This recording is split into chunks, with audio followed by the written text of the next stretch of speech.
नमस्कार, मैं प्रिया और आप देख रहे हैं बिहार न्यूज। बिहार में त्रिस्तरीय पंचायत चुनाव के 8वें चरण का मतदान कल यानी कि बुधवार को शांतिपूर्ण तरीके से संपन्न हो गया।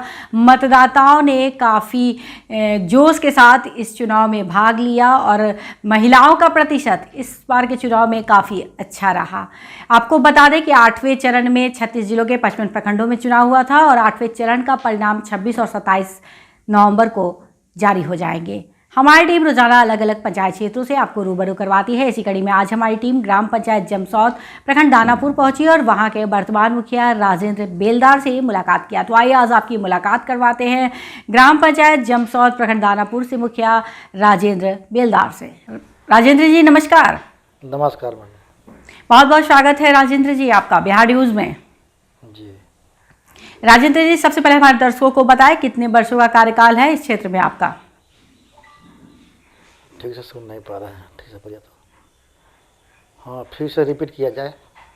राजेंद्र जी, कितने वर्षों का कार्यकाल रहा है इस क्षेत्र में आपका? हाँ, 5 बरस पूरा होने जा रहा है हम लोग का। अब तो चुनाव लड़ रहे हैं जी, तो 5 वर्षों में इस क्षेत्र का कितना विकास हुआ जो पूर्व में नहीं था?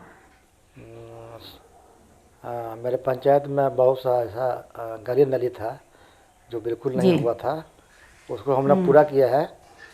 और बाकी तो अब जान ही रहे हैं कि 2 साल कोरोना काल में हम लोग का समय बर्बाद हुआ और उस बीच में पैसे के अभाव में हम लोग पूरा और जितना हम लोग चाहते थे कि 100% काम हो सके, लेकिन पैसे के अभाव में और कोरोना काल में समय के बर्बादी में तो पूरा तो नहीं हो पाया। लेकिन हाँ, जितना हम लोगों को फंड मिला, पैसा मिला, उसको हमने पूरा 100% खर्च करने का काम किया है। जी, तो मुखिया जी, 7 निश्चय योजना की क्या स्थिति है? उसके अंतर्गत कितना कार्य हुआ आपके पंचायत में? मेरे वार्ड में 12 वार्ड है मेरे पंचायत जी। में। 12 वार्ड में मेरा जर्नल पूरा है, कंप्लीट है और सब जगह पानी दे रहा है, कोई दिक्कत नहीं है। और पीसीसी योजना के अंतर्गत क्या क्या कार्य हुए हैं? जी, बहुत सा पीसीसी से कार्य हुआ है। करीब 80 से 90% हम लोग काम किए हैं उसमें और 15% मोटा मोटी पैसा के अभाव में हम लोग छूट गया है। और लास्ट में पैसा कुछ आया तो इधर आचार संहिता लगाने का चलता हम लोग को रुक गया काम। जी, तो कोरोना काल में फंड नियमित तौर पे नहीं आता था मुखिया जी? नहीं, उस समय नहीं आता था। आया भी तो पैसा रुका हुआ था ना, कोई काम तो हम लोग कर नहीं पा रहे थे, वर्क रुका हुआ था। हाँ बिल्कुल, लॉकडाउन लगा हुआ था। और शिक्षा के क्षेत्र में क्या माहौल है इस वक्त राजेंद्र जी? जी, शिक्षा का क्या माहौल है आपके पंचायत में? किस तरीके की व्यवस्था है वहाँ पर? शिक्षा का? जी जी, शिक्षा हमारे यहाँ ठीक है, स्कूल अच्छा से चलता है और अच्छे से मास्टर, अच्छे टीचर हैं और बच्चों को अच्छा से शिक्षा देते हैं। और बिल्कुल हम लोग निगरानी करते हैं, बराबर जा करके मिलते भी हैं मास्टर साहब से और पूछते हैं कि हाँ कोई दिक्कत है तो बोलिए। तो वही खास करके टेबल बेंच का दिक्कत है और अब बच्चे लोग हम देखते हैं कि ज़मीन में बैठते हैं और ज़्यादा बच्चे लोग हैं, तो उसको हम बोलते हैं कि जहाँ कमी होगा बोलिएगा हमको। और उसके साथ साथ स्कूल के लोगों को मदद भी करते हैं, हम लोग जाके मिलते रहते हैं, बराबर बच्चों को जागरूक करते हैं, प्रोत्साहित करते हैं कि पढ़ो लिखो आगे बढ़ो। तो मुखिया जी, बच्चों को नीचे बैठने की व्यवस्था है, तो अभी तो ठंड आ रही है, फिर किस तरीके से व्यवस्था होगी वहाँ पर? दरी उरी रहता है, दरी के सुविधा है।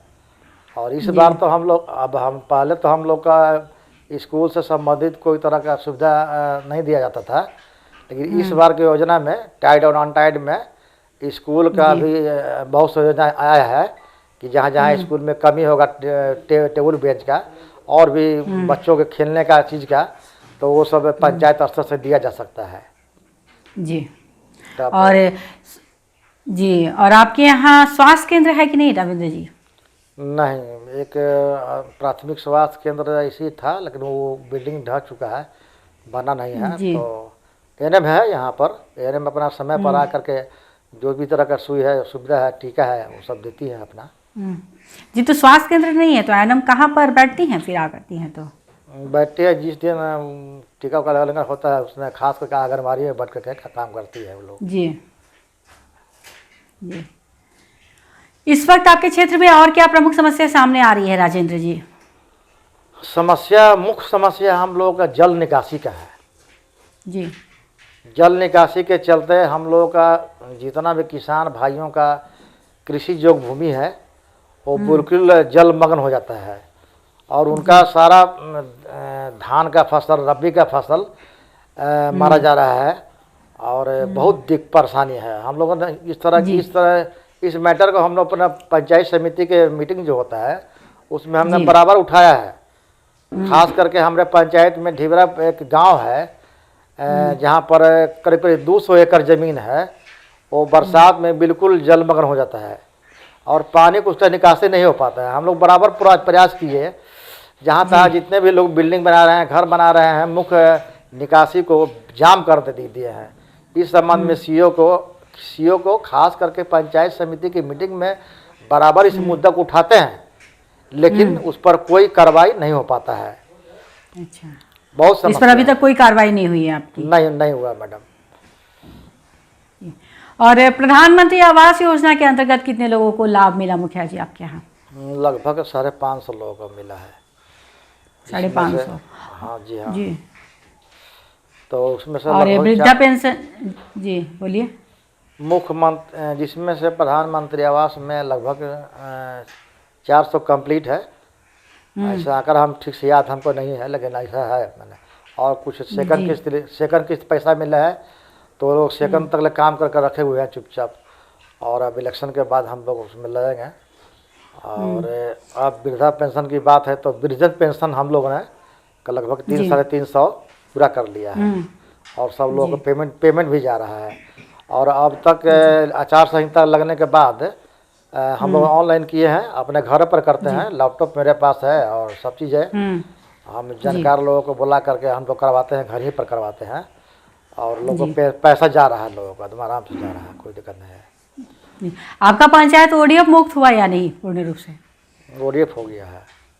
ओडीएफ हो गया है। और मनरेगा के तहत क्या क्या कार्य हुए आपके यहाँ?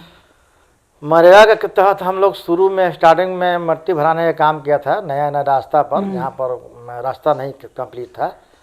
लेकिन उसमें प्रॉब्लम बीच में आया हम लोगों को कि जो पैसा मजदूर के खाता में जाता है वो पैसा हम लोग का बर्बाद हो जाता है, नहीं दे पाता है लोग। जबकि काम करता है तो हम लोग नगद पैसा देते हैं। तो कुछ काम करवाए हम लोग, 5-7-10 का काम करवाए, अपने रिस्क पर काम करवाए, जिसमें हम लोग का पैसा डूबा जरूर। तो फिर हम लोग ध्यान नहीं दिया उस पर। जी। मुखिया जी का आखिरी सवाल, इस बार जनता से किस मुद्दे को लेकर आप जा रहे हैं जनता के बीच चुनाव में? मुद्दा हमने अपने 5 साल के कार्यकाल में 5 साल क्या किया, 3 ही साल समय मिला। 2 साल तो हम लोग कोरोना काल में बर्बाद हो गया। तो 5 साल ही मान लीजिए। 5 साल के अंतर्गत हमने जितना भी अपना ईमानदारी से जो भी पैसा सरकार के मिला, योजना जितना भी हम लोग बखूबी निभाने का काम किया है। और उसी विकास के मुद्दे पर हम लोग इलेक्शन में अपना चुनाव में जी। तो लोगों से कैसा सहयोग मिल रहा है, क्या रुझान दिख रहा है? बहुत अच्छा सहयोग मिल रहा है, बहुत अच्छा सहयोग मिल रहा है जी। हम लोगों ने जी हमने जनता के साथ 24 आवर यानी 24 घंटा साथ रहे हैं। और ऐसा नहीं है कि कोई तरह की शिकायत है बात में, विचार में, व्यवहार में। और हम लोग जितना भी काम है सबको काम करने का काम किया है। अब है कि 100% तो हम नहीं पूरा कर पाएंगे, ये तो सच बात है। जी बिल्कुल। बहुत बहुत धन्यवाद राजेंद्र जी, बिहार न्यूज़ से बातचीत करने के लिए आपका धन्यवाद मैडम। तो ये थे हमारे साथ लाइव बातचीत करने के लिए ग्राम पंचायत जमसौद प्रखंड दानापुर से मुखिया राजेंद्र बेलदार, जिन्होंने बताया कि अपने 5 वर्षों के कार्यकाल में उन्होंने अपने क्षेत्र के विकास के कई प्रयास किए, कई योजनाओं को धरातल पर उतारा। हालांकि उन्होंने कहा कि कोरोना के वजह से विकास कार्य काफ़ी बाधित हुआ, साथ ही फंड की भी कमी रही, जिस वजह से कुछ कार्य अधूरे रह गए और कुछ योजनाएं पूर्ण रूप से लागू नहीं हो पाई। उन्होंने कहा कि अगर दोबारा चुनाव जीत करके आते हैं तो अपने बचे हुए अधूरे कार्यों को पूरा करने का पूरा प्रयास करेंगे। इस तरह की तमाम खबरों से अपडेट रहने के लिए आप देखते रहें बिहार न्यूज़।